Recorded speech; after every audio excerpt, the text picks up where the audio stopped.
For those getting ready for Cinco de Mayo, a twist on a Mexican favorite may be a good way to go. Howard joins us with that quick and easy recipe in the Mr. Food Test Kitchen. With some holidays, you might need to check your calendar to see when they fall each year, while others you don't.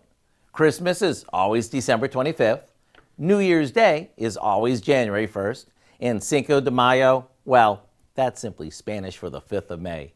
And to celebrate Cinco de Mayo, we came up with a one-dish wonder that's quick to throw together and is super tasty. We begin by sauteing some ground beef with a chopped onion until no pink remains.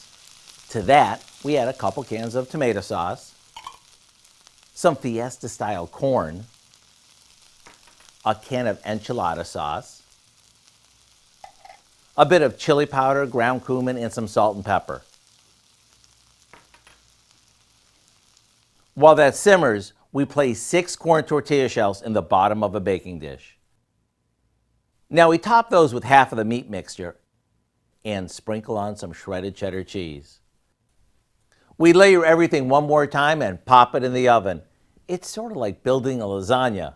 Serve this up with an icy margarita and let the festivities begin. With every bite, you get layer after layer of everything you love about an enchilada, but with the ease of a casserole. To get the recipe for our Enchilada Casserole, simply visit our website. I'm Howard of the Mr. Food Test Kitchen, where today we found an all-in-one tasty way for you to say, ooh, it's so good. You can find this recipe along with a lot more good food from the Mr. Food Test Kitchen online. Just go to our website at koamnewsnow.com.